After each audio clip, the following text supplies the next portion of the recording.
Olá, eu sou a pastora Mari Foquesato e estamos juntos em um projeto de leitura da Bíblia e eu convido você para me acompanhar. Se você ainda não é inscrito no canal, inscreva-se, toque no sininho e escolha a opção Todas, para que sempre que eu poste um vídeo novo você receba. Deixe o seu joinha, o seu gostei, porque isso é muito importante para o crescimento do canal.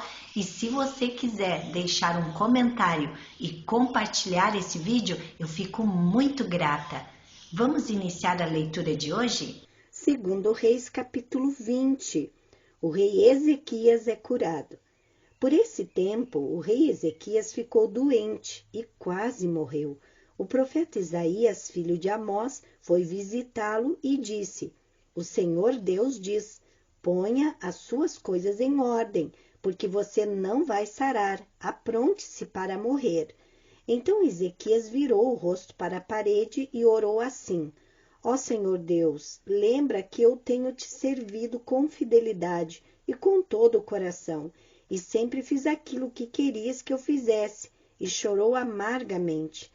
Isaías saiu do quarto em que o rei estava, mas antes que tivesse passado pelo pátio central do palácio, o Senhor Deus lhe disse: Volte e diga o seguinte a Ezequias, o governador do meu povo: Eu, o Senhor, o Deus do seu antepassado Davi, escutei a sua oração e vi as suas lágrimas. Eu vou curá-lo, e daqui 3 dias você irá até o templo.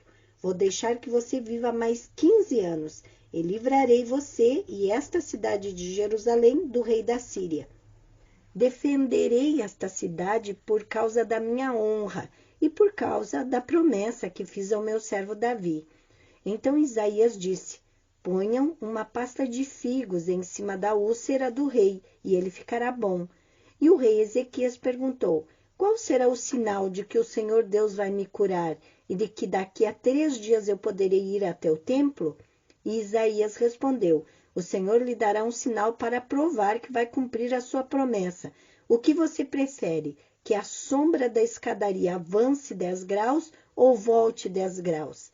Ezequias respondeu: Fazer a sombra avançar 10 graus é fácil. Eu quero é que ela volte 10 graus. Então Isaías orou a Deus, o Senhor, e ele fez a sombra voltar 10 graus na escadaria feita pelo rei Acaz. Os mensageiros da Babilônia. Por esse mesmo tempo, o rei da Babilônia, Merodach-Baladã, filho de Baladã, soube que o rei Ezequias havia estado doente.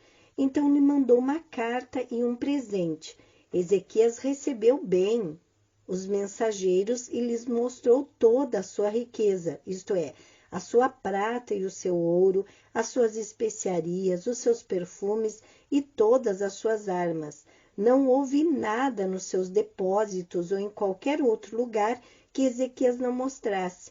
Então o profeta Isaías foi falar com ele e perguntou: De onde vieram esses homens e o que foi que eles disseram? Ezequias respondeu: Eles vieram de um país que fica muito longe daqui. Vieram da Babilônia. Isaías perguntou: O que foi que eles viram no palácio? O rei respondeu: Viram tudo. Não houve nada nos depósitos que eu não lhes mostrasse. Então Isaías disse ao rei: O Senhor Deus diz que vai chegar o tempo em que tudo aquilo que está no seu palácio, isto é, tudo o que os seus antepassados ajuntaram até hoje, será levado para a Babilônia. Não ficará nada. Alguns dos seus próprios filhos serão levados como prisioneiros e feitos eunucos para trabalhar no palácio do rei da Babilônia. O rei Ezequias entendeu que isso queria dizer que durante a vida dele haveria paz e segurança. Por isso disse: A mensagem do Senhor que você me deu é boa. O fim do reinado de Ezequias. Todas as outras coisas que o rei Ezequias fez, os seus atos de coragem e como ele construiu um reservatório e cavou um túnel para levar a água para dentro da cidade, tudo isso está escrito na história dos reis de Judá. Ezequias morreu e o seu filho Manassés ficou no lugar dele como rei. Segundo Reis, capítulo 21. O reinado de Manassés de Judá. Manassés tinha 12 anos de idade quando se tornou rei de Judá. Ele governou 55 anos em Jerusalém. A mãe dele se chamava Efiziba. Manassés pecou contra Deus, o Senhor, seguindo os costumes nojentos das nações que o Senhor havia expulsado da terra, conforme o povo de Israel avançava. Ele construiu de novo os lugares pagãos de adoração que Ezequias, o seu pai, havia destruído. Construiu altares para a adoração do deus Baal e fez um poste da deusa Aserá, como Acabe, rei de Israel, havia feito. Manassés também adorou as estrelas e construiu altares pagãos no templo, onde, conforme o Senhor Deus tinha dito, ele devia ser adorado. Nos 2 pátios do templo, Manassés construiu altares para a adoração das estrelas. Queimou seu filho em sacrifício, fazia adivinhações e feitiçarias e consultava adivinhos e médiuns. Pecou muito contra Deus, o Senhor, e fez com que ele ficasse irado. Manassés colocou uma imagem esculpida da deusa Aserá no templo, o lugar a respeito do qual o Senhor tinha dito o seguinte a Davi e a seu filho Salomão: em todo o território das 12 tribos de Israel, escolhi este templo aqui em Jerusalém para ser o lugar onde serei adorado para sempre. E se o povo de Israel obedecer a todos os meus mandamentos e fizer tudo o que manda a lei que o meu servo Moisés deu a eles, então eu não deixarei que sejam expulsos da terra que dei aos seus antepassados. Mas o povo de Judá não obedeceu a Deus, e Manassés os levou a cometer pecados ainda piores do que aqueles cometidos pelas nações que o Senhor Deus havia destruído conforme o seu povo ia avançando. Por meio dos seus servos, os profetas, o Senhor Deus disse: o rei Manassés de Judá tem feito essas coisas nojentas, coisas muito piores do que aquelas que os amorreus fizeram, e com os seus ídolos levou o povo de Judá a pecar. Por isso eu, o Senhor, o Deus de Israel, vou fazer cair sobre Jerusalém e sobre Judá uma desgraça tão grande que todos aqueles que ouvirem contar a respeito dela ficarão espantados. Eu castigarei Jerusalém como fiz com a cidade de Samaria e como fiz com o rei Acabe de Israel e com os seus descendentes. Deixarei Jerusalém limpa do seu povo, tão limpa como um prato que foi esfregado e virado de boca para baixo. Eu abandonarei as pessoas que não tiverem morrido e as entregarei aos seus inimigos, que as prenderão e que roubarão tudo o que houver na sua terra. Farei isso com o meu povo, porque eles têm feito coisas erradas, que não me agradam, e me têm deixado irado desde o tempo em que os antepassados deles saíram do Egito até hoje. Manassés matou tantas pessoas inocentes que as ruas de Jerusalém ficaram alagadas de sangue.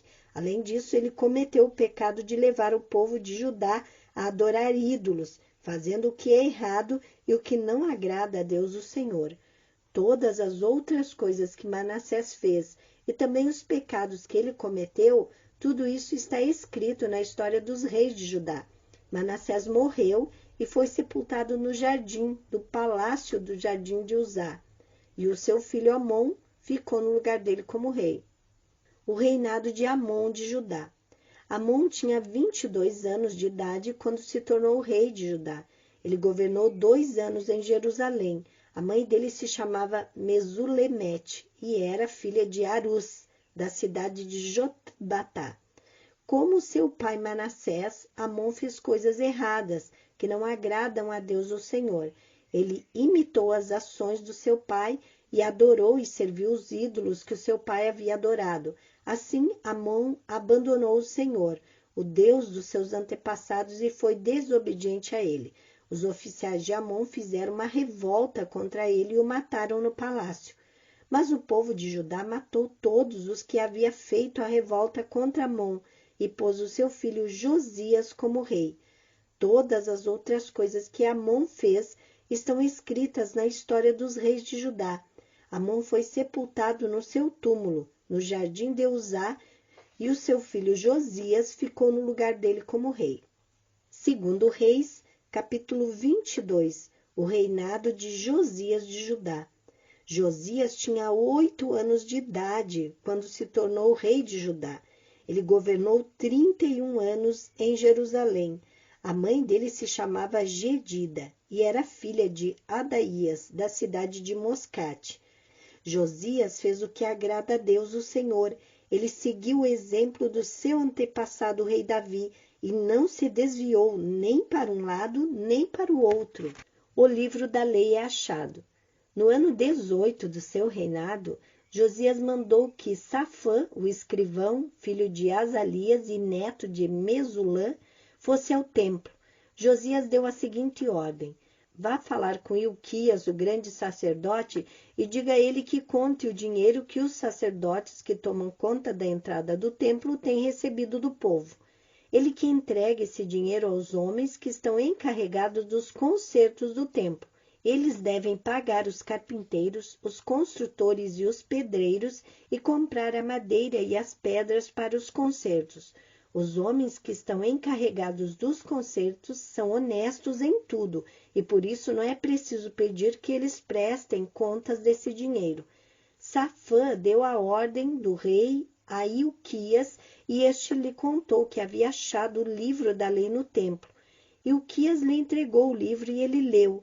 Depois Safã voltou e contou ao rei o seguinte: os seus servidores pegaram o dinheiro que estava no templo e o entregaram aos encarregados dos concertos.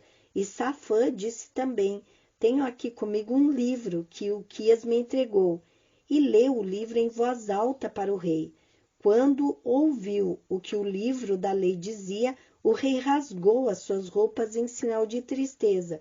Então deu a Ilquias, o sacerdote, e a Aicã, filho de Safã, e a Acbor, filho de Micaías, e a Safã, o escrivão, e a Asaías, o servidor do rei, a seguinte ordem: vão consultar a Deus, o Senhor, por mim e por todo o povo de Judá a respeito dos ensinamentos deste livro. Deus está irado conosco, porque os nossos antepassados não fizeram o que este livro manda. Ilquias, Aicã, Abdom, Safã e Asaías foram falar com uma profetisa chamada Uda, que morava no bairro Novo de Jerusalém. O marido dela, que se chamava Salum, filho de Tikva e neto de Arás, era o encarregado da rouparia do templo. Eles contaram a Uda o que havia acontecido, e ela lhes disse que voltassem e dessem ao rei a seguinte mensagem: eu, o Senhor, o Deus de Israel, vou castigar a cidade de Jerusalém e todo o seu povo, como está escrito no livro que o rei leu. Eles me abandonaram e têm oferecido sacrifício a outros deuses, assim me fizeram ficar irado por causa de todas as coisas que têm feito. A minha ira se acendeu contra Jerusalém e não vai se apagar. Eu, o Senhor, o Deus de Israel, digo isto a respeito do rei. Você ouviu o que está escrito no livro e se arrependeu e se humilhou diante de mim, rasgando as suas roupas e chorando quando ouviu como ameacei castigar a cidade de Jerusalém e o seu povo. Eu vou fazer com que Jerusalém vire um lugar horrível de se ver, e o nome desta cidade será usado para rogar pragas, mas eu ouvi a sua oração, e por isso, só depois da sua morte é que vou castigar Jerusalém. Vou deixar que você morra em paz. Então os homens levaram ao rei essa resposta. Amém. Terminamos aqui a leitura de hoje e eu agradeço a você que ficou até o final desse vídeo. Desejo a você um dia vitorioso. Deus abençoe sua vida.